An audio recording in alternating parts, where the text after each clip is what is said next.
Welcome to the Bring Your Product Idea to Life podcast. This is the podcast for you if you're getting started selling products or if you'd like to create your own product to sell. I'm Vicky Weinberg, a product creation coach and Amazon expert. Every week, I share friendly, practical advice as well as inspirational stories from small businesses. Let's get started.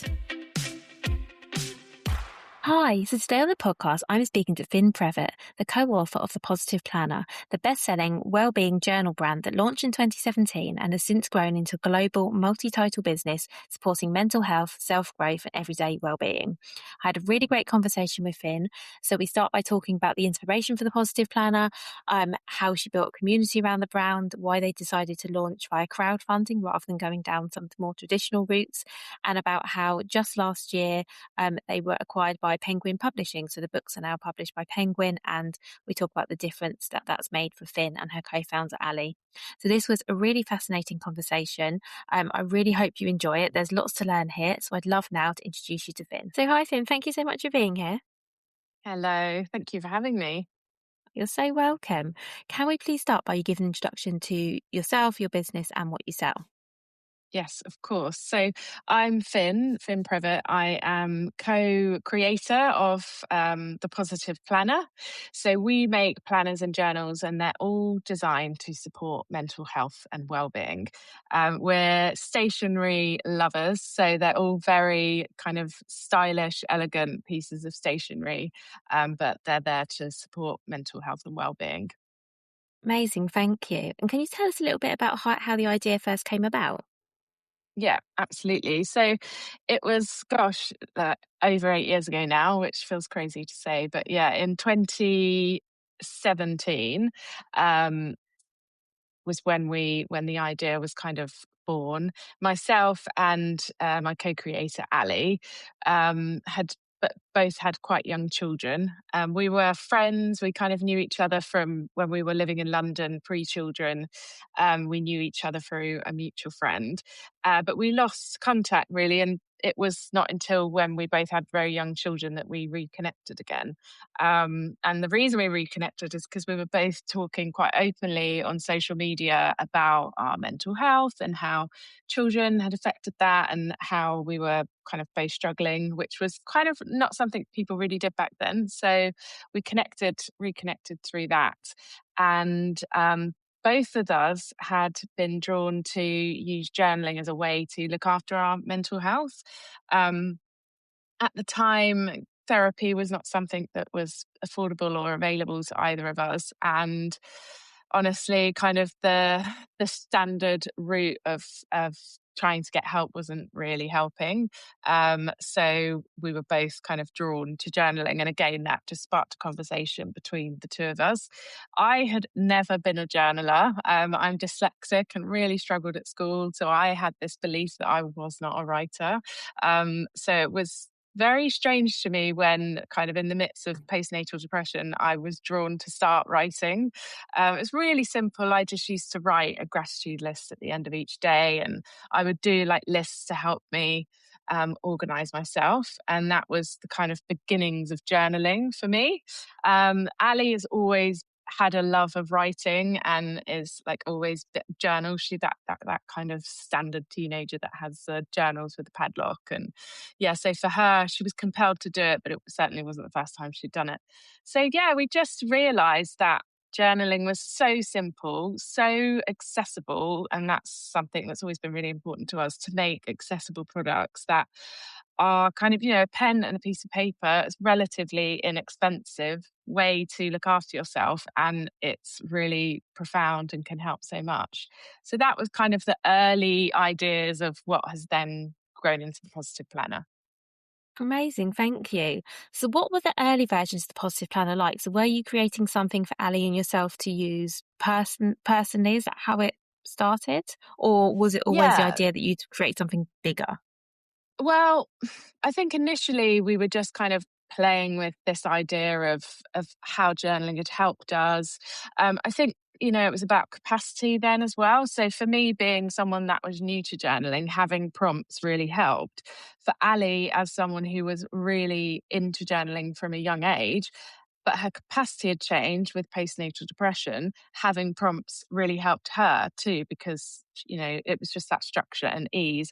So we both found that we were kind of playing around with prompted journaling. Ali had the idea for the positive planner, and we got chatting, like she'd started posting about the idea and talking about it. And so I kind of reached out to her and said, look, I love this idea and I've just started journaling. I've never journaled before. Like, it's just something I've started to do, and I'm really enjoying it. And we just kind of connected in that way, really. And initially, Ali's idea was to make a planner for mums. And I kind of came in and said, look, as someone that struggled with my mental health, not just from being a mum, but pre-mum, I think this could really help anyone. So that's kind of where the idea grew, really. And we just were kind of back and forth, sharing ideas on the phone at night when the kids were sometimes sleeping. And that was kind of how it grew. And then we felt that it was definitely something that other people would like. So we decided to sort of go for it and see if we could publish it. But we had like no expectation of what would happen.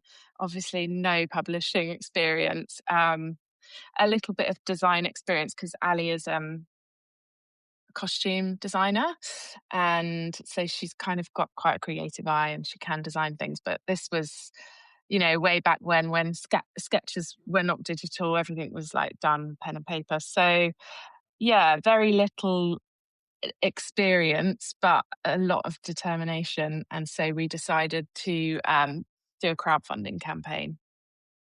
Amazing. And at the point, and I'm going to ask a bit more about the crowdfunding campaign in a moment, but at that point, did you have like a book that you'd designed, and how did you get to that point? Because I think even that's a huge achievement, because having seen your products and seen, and I'm sure the Yeah. first versions are different to the ones I'm seeing now, Yeah, but definitely. seeing how detailed they are and how beautiful, and you've got like these amazing hardback covers. How did you Mm, get from having the idea to having something where you were like, okay, we could take it to crowdfunding now, this is yeah. actually a product? How did you get there? Well, as I say, Ali is she's got a real kind of passion and talent for design. So for her, like, bringing something to life for Ali is just a skill that she has. So she was very from very early on, things don't overwhelm her. So the thought of like creating, I've got some of the books here, creating like a really beautiful hardback book with fabric and lovely details on, it didn't really seem to kind of phase her. Whereas for me, it was a bit more overwhelming because it wasn't really where my skill sets were. But we were very clear from the outset that it needed to be hardback. We really wanted it to be fabric. And we wanted it to be hardback so you could do it anywhere. So you can kind of open it up and, sit on a bus or sit on a train or sit in a cafe or sit in bed. So that was important. The fabric brought the element of the tactile softness. It feels Mm. nice. It's comforting. So fabric again was really important to us. Um, so Ali was really, really like great at that side of things and steering it and understanding colors and language and around textures and things. And then in terms of the internal design, we we actually we collaborated with a number of people to contribute designs to the book. So we had letter artists, calligraphy artists, some people that were doing digital things. Quotes were a really big thing in 2017, inspirational quotes. So we came across a lot of creatives doing that sort of thing. We had a lady who was a wallpaper designer. So all of the artworks were contributed for the original book.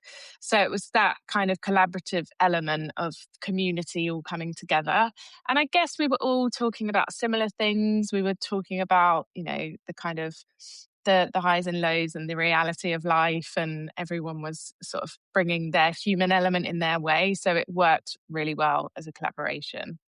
So in terms of some of the interiors of the book, that that was kind of helpful because we had people that were skilled to do that. And then the designing of the rest of the book, we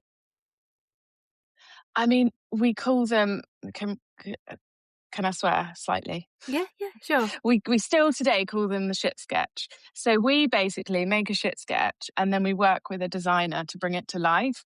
And it's kind of a process that we've always done. So, we just get a piece of paper and we literally sketch what we want something to look like in a visual way. And then we work with a designer to bring that to life. So because of Ali's background, being quite creative, she did know a graphic designer, Bex, who worked with us on all of our books, actually. And she agreed to do some graphic designing for us, which was amazing. So she helped us bring those shit sketches to life.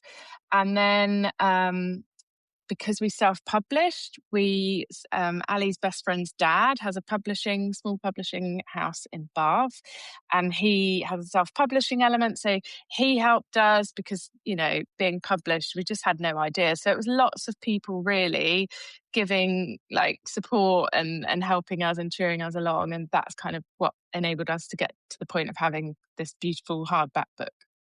Oh, that's amazing. And I think, yeah, it sounds like there were so many people involved, but how great that you had like a community of people to like call on to help Yeah. you get there. That's so good. So Mm. when it comes to crowdfunding, so first of all, why did that feel like the right first step, as opposed to self-publishing and trying to sell the books that you had? And what was the experience of crowdfunding like for you? Well, we didn't have any money, so that Yeah. was the first hurdle. And, a project that you're doing when you're struggling with your mental health, juggling another job and children, a lot of people in your life are questioning that and maybe perhaps not going to support it because everyone kind of thought we were a bit bonkers taking this on. So it was kind of, we had to find a way to make it work and we didn't have the finances to put money in ourselves. So we decided to try crowdfunding, and also just the essence of the book was about community, and the essence of the book was opening up a conversation about mental health, which just wasn't being had at that point. So it felt like a really good way to do that, because we were building this community on Instagram and they were really engaged with us. And still today, we have such an engaged community from all those years ago. And so it just felt like we kind of found our tribe online and maybe not in our lives at that point.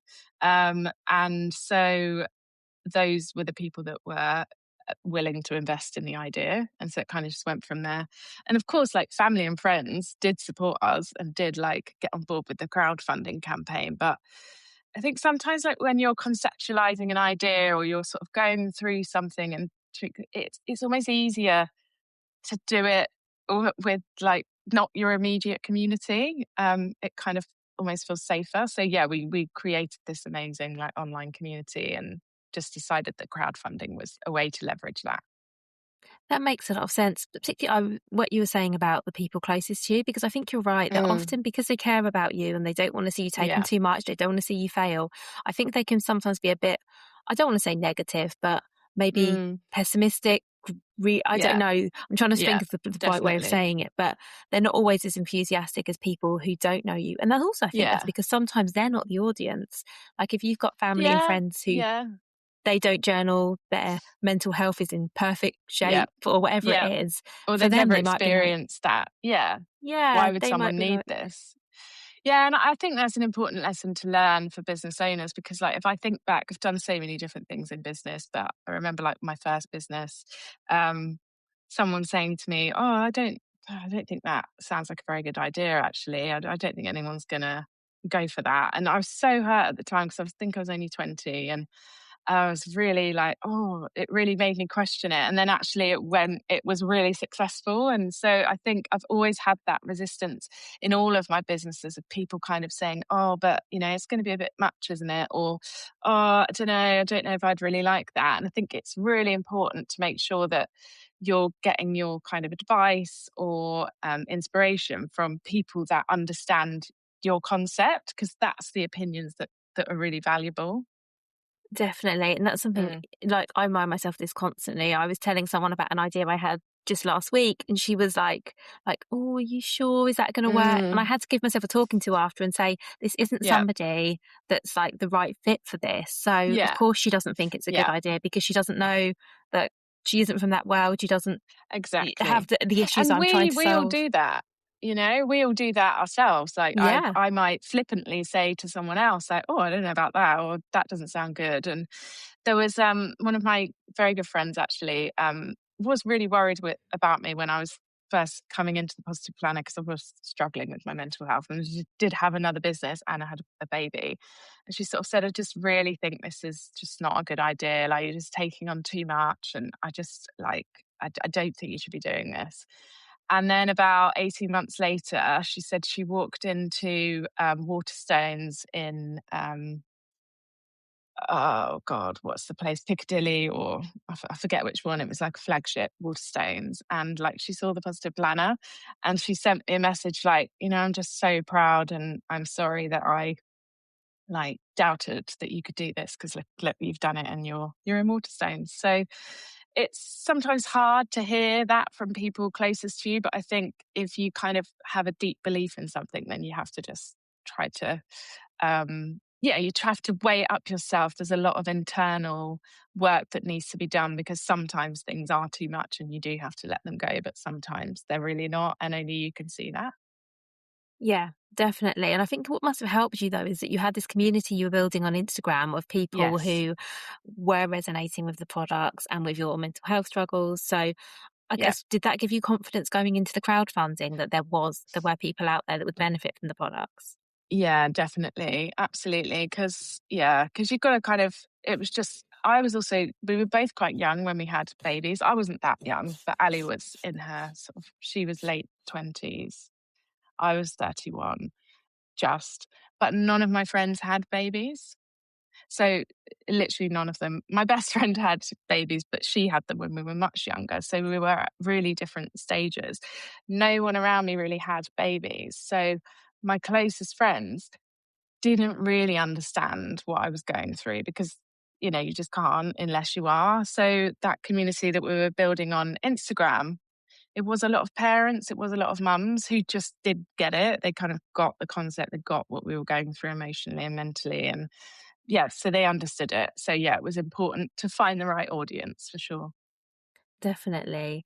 And so you mentioned that 18 months after the crowdfunding or around that time, your books were in Waterstones. So how did you go from Mm.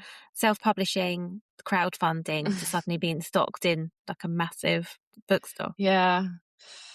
Well, um, it, it was, I mean, I don't want to downplay it because but it was quite like the way it happened didn't really take a lot of work from us, but then on reflection it did. So you could say it didn't because we just got when we got into Waterstones, Urban Outfitters and Barnes and Noble, all of those were just in the inbox.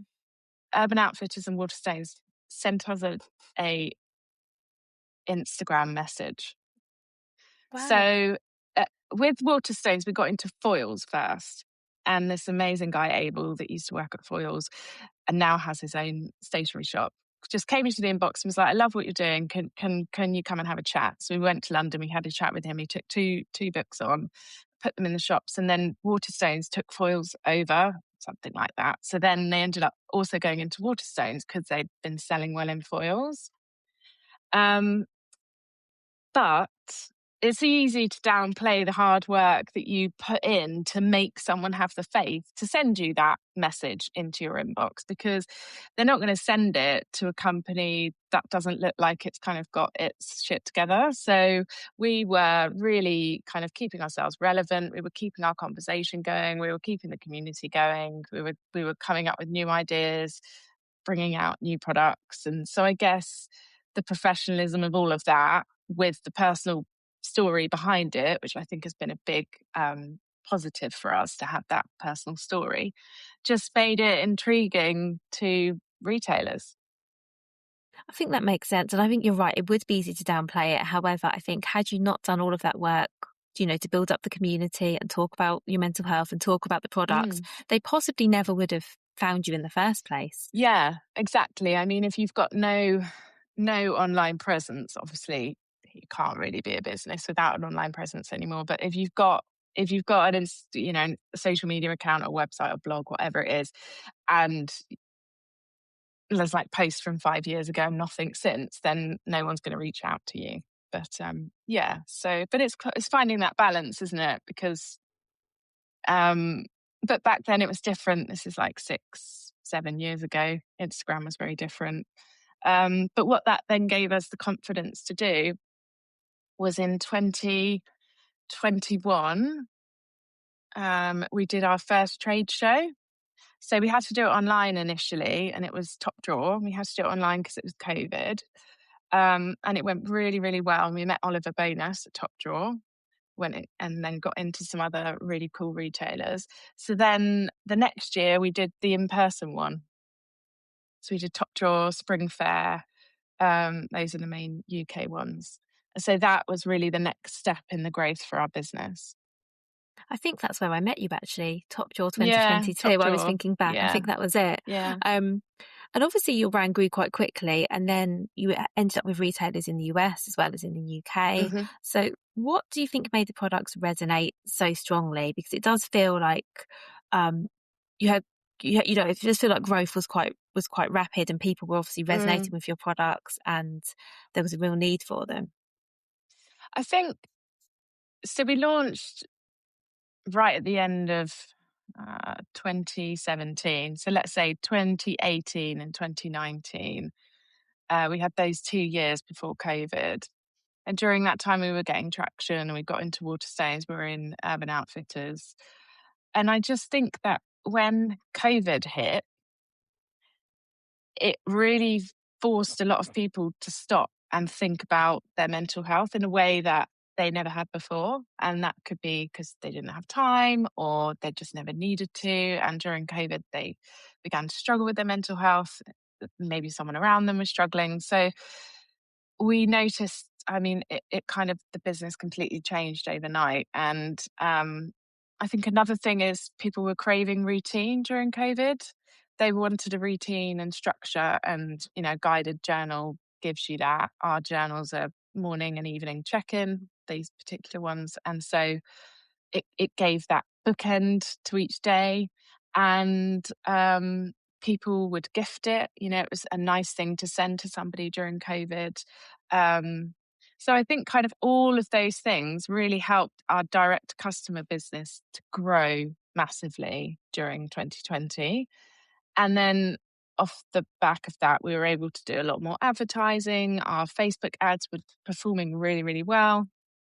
And that then meant that we were being seen by other retailers, by people. We were doing ads in America as well, and selling in America. So direct to customer that at that point. And then sort of 2022 was when Barnes and Noble got in contact. So I would imagine that just all of that awareness and activity contributed to them finding out about us.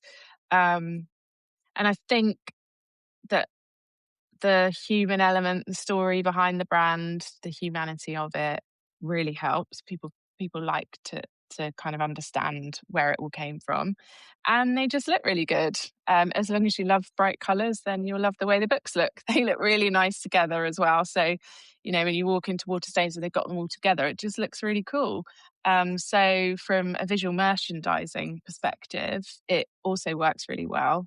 And you saw the stand, so you know how bright and colourful it is. And again, just Ali's designer eye always means that everything looks really good together. So yeah, I think it's a combination of all those things.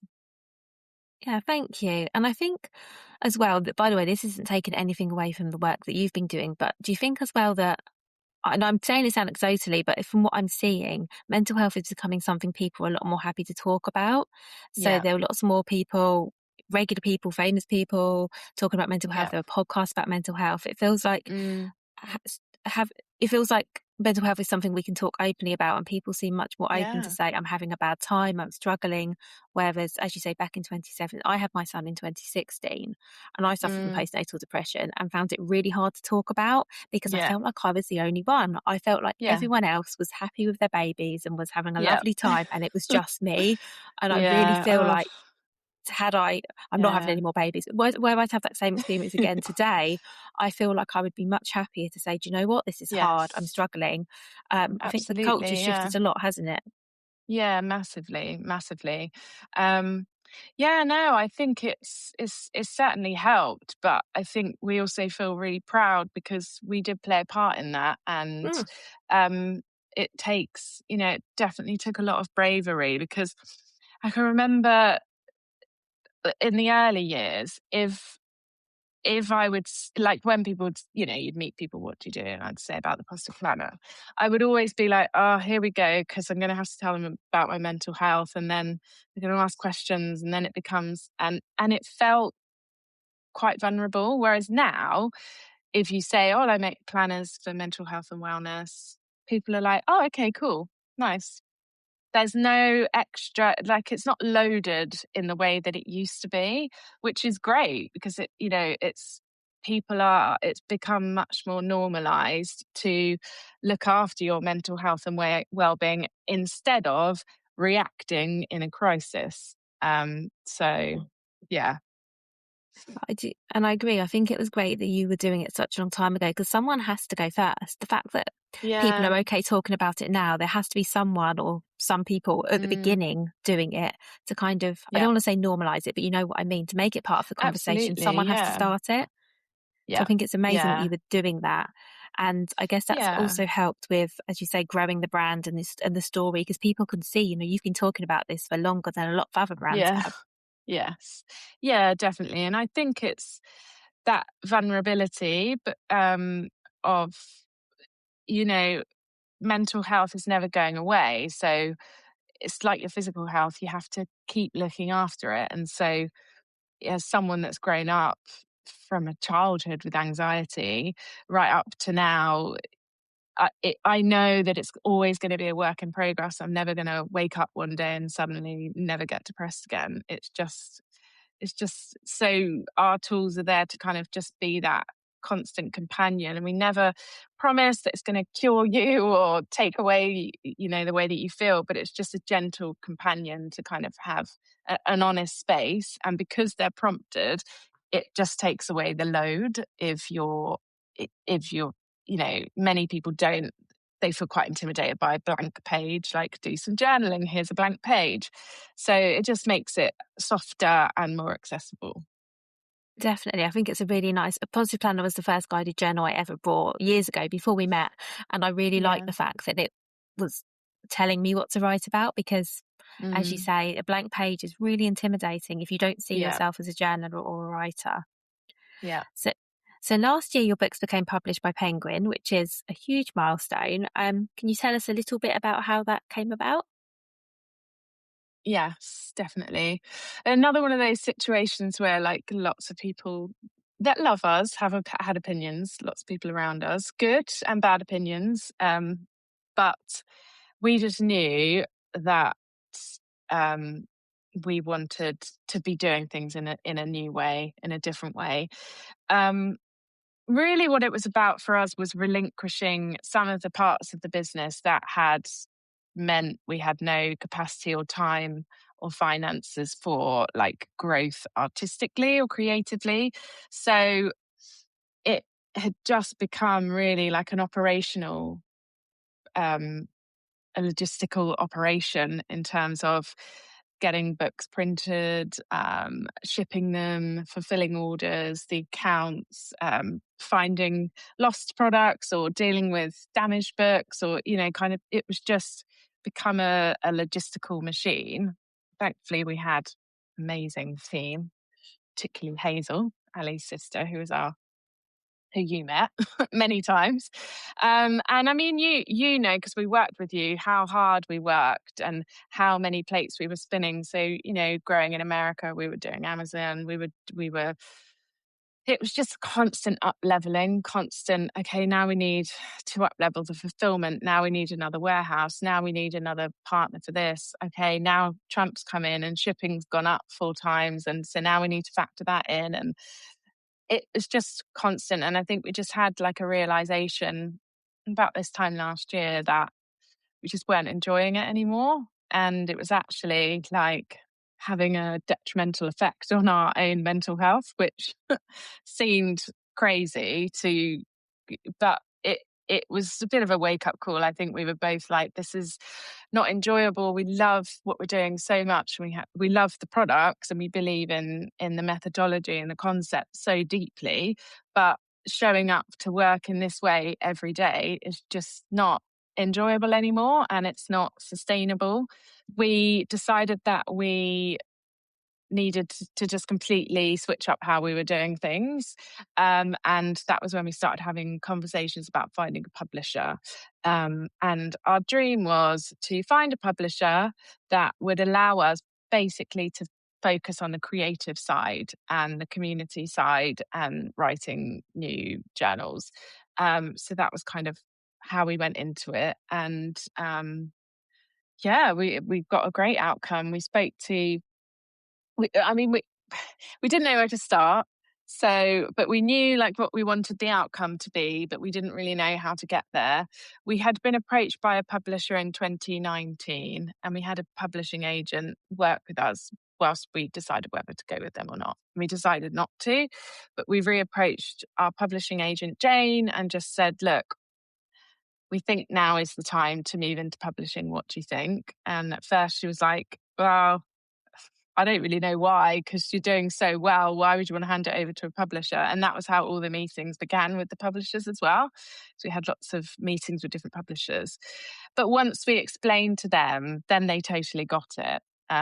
So yeah, so we went to Jane. Jane, we put this pitch together, worked on a pitch document that got sent to all the different publishers, and then the publishers that wanted to meet with us arranged a meeting. So we had several meetings with different publishers, and then it was kind of just back and forth until we found one that we felt happy with.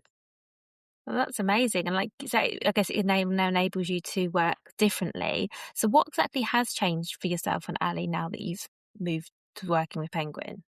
Yeah. So, I mean, it's all the dust is still settling, and I feel like this year is going to be a really good year for us to really understand what this new chapter looks like. Because although like we're working with a publisher, there was still obviously a lot of logistics to kind of move over to that. But already, I mean, Ali and I have wanted to go on a creative writing retreat for well, for the whole time we've had our business, but we've just never been able to make it work. And um, it was just not an option to us to go away for 5 days and only work on a book. It had to be kind of 2 hours here, 2 hours there, 3 hours with the team. Like it was just. So the first thing we did is we went on a creative writing retreat to Istanbul because we're writing our new book. And that was like a celebration of our new chapter. And it was testing out this kind of going somewhere new, being in a new environment and writing. And it was absolutely incredible. And it was just like, it felt like a real celebration of what we'd achieved so far. And not just because of Penguin, because yes, that's an amazing achievement, but everything we'd achieved up to that point, we hadn't ever really had time to pause and celebrate because there's always the next thing to do or the next order to fulfill or the next obstacle to overcome or the next problem to solve. So it felt, yeah, like a real celebration. And just to be able to do that was something we would not have been able to do before. And now what it means is like we've freed up time for other things. So Ali's gone back into the theatre world. So she's working on a show at the moment and she's working in costume and yeah, like really enjoying it. And she's got a dog. She's taken up choir and I have a toddler. So it's enabled me to spend more time with my toddler, to finish work, like when my son finishes school, which has been amazing. I've got another business in Kenya, which is holiday rentals, which is like a very like a nice creative outlet for me. So I guess it within the Positive Planner, it's allowed a lot more space for creativity. And within our personal lives, it's just allowed us to do things that fulfill us in a different way. So all in all, it's been good so far. Well, that's brilliant. And thank you for sharing that. It sounds like a really good outcome. I guess it's really nice having someone now to do some of those more like logisticy things. And as you say, free you up to do the creative thing, the things that you're good at and the things that you enjoy. I mean, that's the dream, isn't it? Yeah. And because we're both trained coaches as well, life coaches and business coaches. I tend to do a bit more strategic and business coaching. Ali's, won't surprise you, creative coaching. She's very creative. So it's kind of allowed us to lean into that as well. And this new book that we're writing, we've just got more headspace to think about it. So we're able to kind of really dig into our coaching learnings and education that we've had with coaching and things that we've learned, and just think of things in a more creative way and approach things differently because we've just got a little bit more headspace. That makes sense. Thank you. Now, I would love to get some of your advice for our listeners. So, for hmm anyone listening who has an idea that's maybe based on their own personal experience, but they're not quite sure whether it's a business, do you have any advice, or is there anything you'd want them to know? I think it's like you often hear like people say, "Oh, just go for it," but and as much as I think like we should just go for ideas and we should run with things, what I would encourage people to do if it's like a personal connection is to just pause and maybe take a bit of time to think about how you can make it sustainable, because showing up and talking about something so personal can become tiring and difficult and relentless in a way. So we had to really change and adapt the way that we were talking about mental health. Because it was becoming detrimental to our mental health. So I think if you're starting up a business or creating a product that is perhaps based on personal experience or like some difficulties that you're going through, it's just kind of taking time to workshop what your boundaries are around that, how comfortable you feel, what you're happy to share with people, how you can connect your personal story to that personal brand or that personal product, what you're happy to say, what you're not happy to say, and just kind of keep keep what I would keep in mind your boundaries to make it sustainable. I That's hope that's brilliant helpful. advice. Thank you. Because I guess when you start off with something, you don't necessarily think that 8 years, 10 years later, you're still going to be Yes. talking about it. Exactly, exactly. And I think it's just, you never know. We can't go into everything thinking like, oh, am I going to want to talk about that in 8 years? But it's just, I think if you can maybe just think 8 months ahead and think, am I still going to want to be talking about this then? Um, s- start with a smaller timeline. But I just think boundaries around what you're prepared to talk about, maybe being sort of boundaried in maybe where you want your products to go or who you want to be selling them, and kind of those sorts of things just make executing a plan far easier if you've got some kind of clear boundaries and a bit of a strategy over just, I'm just going to put this out to the world and see where it goes. Yeah, I really like that. Thank you. And I guess it also makes it easier as you go along when decisions come up, because obviously difficult Mm, decisions do. If you've already done some of that thinking, yes. it Yeah. takes away some of that brain power, doesn't it? Yeah. And my final question, Finn, which I ask everyone who comes on the podcast, is what would your number one piece of advice be for other product creators, regardless of what they're selling? Well, my number one piece of advice for other product creators, and I think we've touched on it in this, is to find your uh, sort of mentors. Find people that you trust their advice, and that's probably not going to be, your parents or your uncle and aunt or your best friend. And if it is, amazing, that's great. But you got to find people whose opinion matters, because um, if you're if you're if for us, we really need people in the respected people in wellness, in stationery, in mental health. Their opinions matter to us, or in publishing. What my kind of great aunt Jane thinks maybe doesn't matter so much because it's based on her bias. So I think just be really careful and who you kind of take advice from, and find some professional mentors. And that doesn't have to be someone that you pay lots of money for, or it could just be somebody that you respect in your field. Just being brave enough to ask if they'd have a conversation with you, or if you could run an idea by them. And just, yeah, be careful about whose opinions you trust and listen to. That's brilliant advice. Thank you. Thank you so much for everything you've shared. So I'm going to link to where people can find you in the show notes. There's your website, your socials, everywhere else. And thank you so much for your time. Thank you. Thank you so much for having me, Vicky. Thank you so much for listening right to the end of this episode. Do remember that you can get the full back catalogue and lots of free resources on my website, vickyweinberg.com. Please do remember to rate and review this episode if you've enjoyed it, and also share it with a friend who you think might find it useful. Thank you again, and see you next week.